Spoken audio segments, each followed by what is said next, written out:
This is just an interesting thing with data. This is from Bloomberg, and this is something that could become a whole project. Actually, I know a colleague who's trying to work on this, but this is so there's a number of states in the US, right, as a function of time. That has fluctuated a little bit. And this is and then, so there's if you want a fraction, you have to look at that. This is the sheer number of states that are on board or off board with whatever the thing is, right? So, Prohibition is in here. So interracial marriage, Prohibition, right? These are, I think if I've got this right, these are bans. And then, the Supreme Court changed, this is right, it's becoming more acceptable. And then this is the Supreme Court makes a federal decision. You can correct me when I'm wrong. We only have 6 states in Australia, so it's easy. So this is the 18th, so this is Prohibition, right? So that fluctuates, right? That's whether alcohol is banned or not fluctuates in the US's history. And then it's going this way, where there are more states where it's banning, and then it gets turned off. And then we see, so recreational marijuana is right at the end. So I don't know if they've updated this. Let's see if I can get it to work, because it does have some pretty, these are cool visualizations. And so you can see, say, this one, I'll say Prohibition. See them turning on and off. Right, and then, so beautifully done. When it's voting. I guess on the books now in Florida is whether convicted felons can vote after they're released, right? Whether that will be allowed, and that would be 1.5 million people, I think. And so it would be the biggest change in the population that can vote since women's suffrage.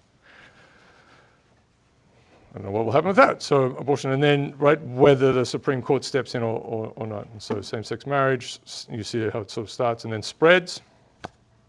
Depending on how you want to argue for these things, right? This is a more powerful way for something to take off, right? Because more states are going on board, and then it's like, okay. But if it's sort of judicially led, then it has less.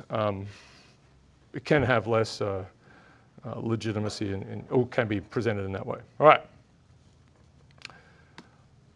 I mean, there's just so much to look at now, and that's a little piece. I want to show you a bunch more of those sorts of things next week. So let me talk about some other pieces. We've done the fun things. It's all fun things. Okay. Yeah. Right. Let me show you another terrific, just kind of extraordinary study. I think this is the best way to do this. If anyone saw this. So this was is that bad? Either this looks weird. It's a terrible graphic. That picture's horrifying. Yeah, it's really a bad graphic. Yeah, I don't know what they're doing. I had to start there because, so it's a New York Times piece. I don't know what they're doing with this. It's just wrong, isn't it? Yeah. I think they're the people who they're going to talk about. I never understood that top bit. Anyway, let's ignore that. So lots of writing to read. So let's pretend we read that. It's got this you're just sort of scrolling up and then things happen. And so here's the first perhaps important one here. So this is a bit of a thievery, right, of an account. So you can see this is, how it presents. You see different content, very similar. And the only difference is going to be, I think, in it's a lowercase I and a lowercase l. They have it here, right? So it's a real copy, of all the pictures and it's just this in this piece here. Kind of weird, right? So they've emulated someone, not creating a new account wholesale. All right, so that's an observation, and this particular account will come back as we go down. All right, so here's the interesting thing. I think the first person here so it's about bots following people and whether whether someone following you is a bot or not, and how do we count that? So this is for a chef, I think, someone who's like an Iron Chef, some character. So detecting. So we have some papers on this. How do you detect whether an account is a bot or not? Right, and Twitter does that a little bit. It's against their they have incentive problems there, where one is to have as many users as possible, right? And they're growing in this way, and they can show their investors that we have more and more users. So if you find out that half of them are fake and delete them, then that's not a good look for your company. So they've got themselves a little stuck, but we'll show you how they actually responded here, because in this case, New York Times did a powerful thing and shamed them. Yeah, so the Washington Post led to, got Watergate going, and then New York Times did this. All right, so, but this is a spectacular thing. So as I said, detecting bots, a bit tricky, right? You look at all the language, the gap between posts. There are signatures there, so it turns out that automatic accounts have, well, the ones that people have made initially have bad signatures when it comes to like the time between posts, right? You could easily then fix that and try to emulate a real person better. But there are ways to try to discriminate. And of course, you can look at the words they use. They tend to use repetitive language. That's also just some of the bots. It's not all of the bots. Okay, so what's going on here? This is, for one account, we're looking at all of its followers as they've joined in time. So this is their first follower, second follower, third follower. And then, so that's the horizontal axis. So it's just a rank like zip, 1, 2, 3, 4, 5, right? It's not, I guess it's shown here. So there's a 500, this is their 1,000th follower. And you go up here and you find, if you could draw a line up there, you'd find the date. This is all it is, the date on which that account joined Twitter. That's all it is, right? So we're plotting these two things. So with respect to this one follower, for some reason, Zappos followed them. Zappos had been on Twitter before they joined, right? So our chef character joins around here in early 2009. Someone follows him, and then Zappos does. And then people or accounts that had started at about the same time as him. So that kind of makes sense. They're your sort of peer, they're from your same cohort, and they're being born at the same time, right? So Twitter has algorithms for making you follow. Like if you sign up, it'll present, I don't know why they do this, but they'll present Lady Gaga and presidents and things. Like here are a bunch of science people, or depending on your interests, right? And you can skip those sorts of things, but they build a rich get richer structure straight into just signing up, right? Straight away. Okay, so this is going on. This looks pretty organic. You start to see a front, and it's a little bit denser. These are new accounts that have appeared on Twitter, right? So their birth date is, it's moving more into the beyond where this chef was born, if you like, on Twitter. So there's a little bit of a thick edge on there. And then, these are older accounts that have discovered it or decided to follow him. So they're popping in there.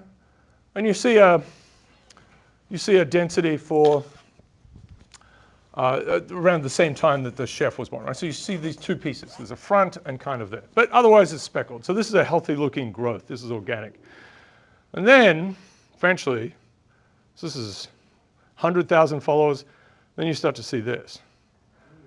So this is a fantastic analysis because, coming from a sort of physics this is great. When they joined you can't fake that piece, right? Doesn't matter what else they've written in their account, how many posts they've made, how many friends they have, nothing else. We're just using one piece. And I haven't seen this being used on other accounts yet, but wow, the possibilities are incredible. So all of these, what this is saying is all of these accounts that followed this chef were born at the same time. They were all created at the same time, right? Which suggests you've paid money to someone who's got a whole little army of bots, and they didn't grow them in a good organic way. They created them all with a script at the same time. So they created batches. You can see there was a delay, and then they turned the tap back on, and another delay, and they turned the tap back on, right? So that's pretty good. And then they paid more money and more money. And so you can sort of do a little pretty easy statistical thing to suggest that these are these families of accounts, right, are the bad ones. So, and there's that fake account, right, is one of them up there from higher up in the piece. So really, the signature is so clear. It's such a powerful thing. This is beautifully done. This is fun to talk about. This is just another account, same thing. So they've got nice organic growth, and then some strange stuff happens here, and they do it sputtering along, and then they put in the big bucks and decide they really want a lot more people following them. They'd started off okay, right? They'd actually gone along for, it's maybe a little tricky to look at this, but I think you can see where their birth was, right? So they started around here too, and this is 5 or 6 years where they're going along just being a normal human and being followed by, there's no orchestrated way to follow them. Maybe there are bots in here, but they weren't orchestrated. And then they start to do the funny business.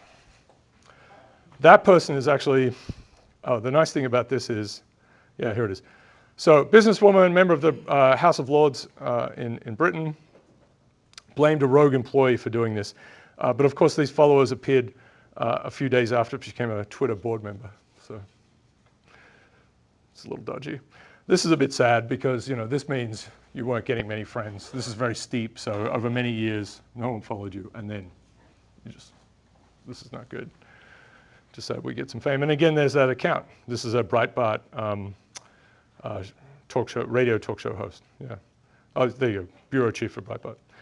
Another one. So lots of these, right? And I think this is, this is an Olympic rower, and he didn't know anything about it apparently. Who knows? So they go on about this, and then 3 days later, Twitter does this, and so this is the New York Times identifying it, and this is then what happened. They deleted them. But it's pretty easy to see they didn't get them all, right?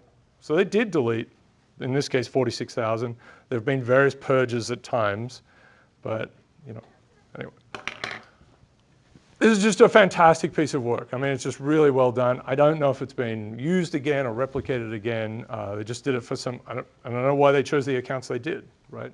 I mean, they're somewhat important people, but they didn't choose Trump or Obama or, they didn't go for sort of big, powerful people. So, I don't know. Anyway, this is just a suggestion of the kinds of things that are possible. And I'll come back to more examples, as I said, on Tuesday. But that one's pretty spectacular. And it had a real effect, right? It is about Twitter and so on. But, Twitter is, wow, it does seem to matter. Let's say that. Followers, yeah. Okay, so maybe I won't show you that. I will show you, I have it here, yeah. So this is just from the 24th, right? So it's from 3 days ago. So one thing I just want to tell you about a possible there's an infinite set of projects around this. We have all of Twitter data going back to, 10% of tweets, generally speaking, going back to 10 years now. And we have, for example, a zip distribution for each day, right? So now you can look at trends properly of words. And we'll get to bigrams and so on, but it's taken a while to curate this. And I don't know if I've talked about the happiness thing, but we have, we've been doing all sorts of things with it for a long time, but time series from this are just super interesting. And the problem is you have to accommodate the fact that all these new words are going to appear, and it's much more innovative than just normal language, right? We're not just inventing a new word that people generally start to use. Hashtags, for example, are really potent little framings, and they're basically little stories. I want to sort of frame it like that, if you can see this. That may be a dangerous thing to do. Let's see if we can get this. So this is just from one day. These are it's every hashtag that has Kavanaugh in it. And the count is that first number there, and then the overall rank, right? So the and of are 1 and 2, for example, maybe HTTPS. And Trump is usually in the top 100, actually. I'll show you that in a second. So if you look at this is confirm, and this is stop. Confirm, cancel. So there's like this little ecology of hashtags, and in this case, they're having a little fight with each other, right? There are more and more rare ones. There are misspellings, right? So this is confirm with an M instead of an N, right? So that's going to happen. But Twitter's part, and we've talked a lot about rich get richer now. Twitter is part. They've set up very reasonably structures so that when you start typing in a hashtag, it happens on Instagram, all these services, right?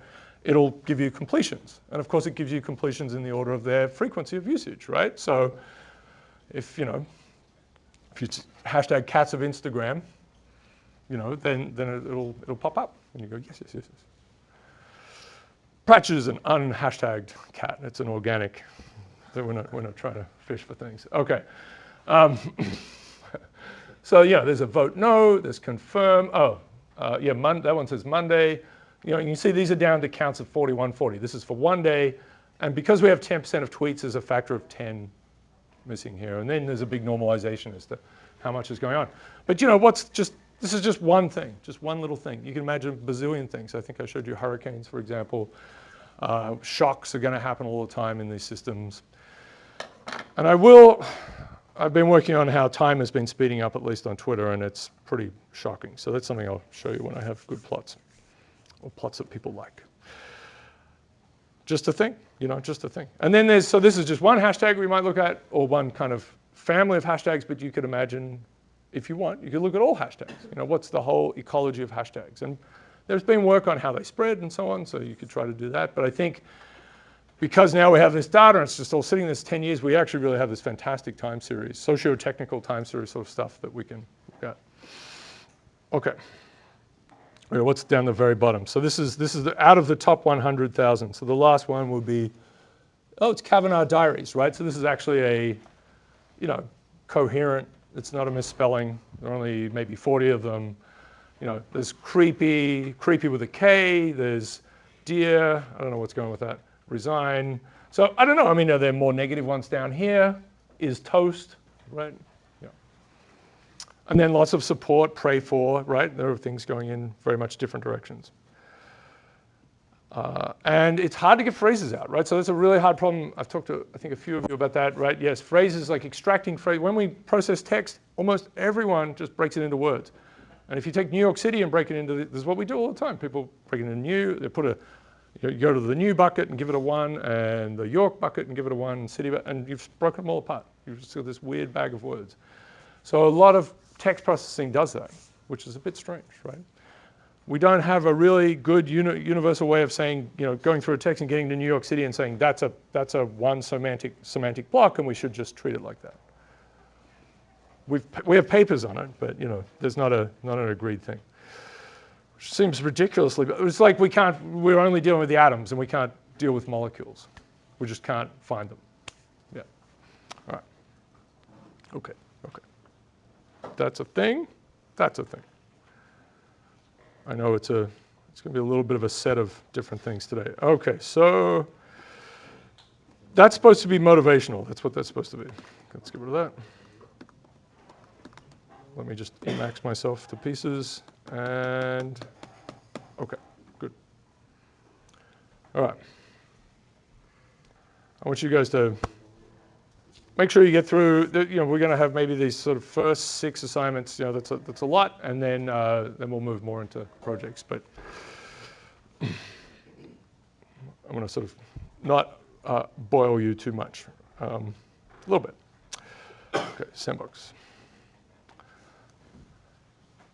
I've alluded to this before. It's a frame I just have now, and I just wanted to go through it. And you could probably come up with all sorts of possible good things. All right. So this is just this idea that I've been sort of putting in front of people to help them understand what we're doing a bit more recently, because we have this complex systems and data science structure. So area of study plus instruments of study, let's say. You people have framed these things very well forever, right? This is a theory paper, a methods paper, blah, blah, blah. Stars and telescopes, you know what that is, right? That's right, the thing we're studying, it's astronomy. I know I've said these out loud, geology. Water and partial differential equations, right? So it's fluids, right? God. That's neuroscience. Didn't have a reveal. People and deception. What's that? Yeah, it's you guys. Yeah. It feels to me like every psychology or whatever, well, I put social psychology actually, I guess. Yeah. Every experiment that someone comes up with is like, well, could we make the deception a little stronger? Like this, we really like that part. Mathematics and mathematics. That's pure. It's all coherent. And I think actually in the big citation network structure that we have, you see pure math is like this little vortex by itself. And there's really important things go out, right? Citations go out. It doesn't talk too much to the rest of the world. They're very happy about that. Quite proud. Wow, this is all, I'm making this up. Mind and mind. That's psychotherapy and maybe Vipassana. Or watching Australian rules football. Yeah, and this is what we are. So let's call it post-disciplinary system science. Okay. So that could be a fun thing to kind of build up a little more. But I know I've had, I'll say this to people and then they'll immediately flip these back and forth and tell me I'm not getting it through. Anyway, okay, all right. So data science is the thing you're studying and you're using complex, so some awkward conversations.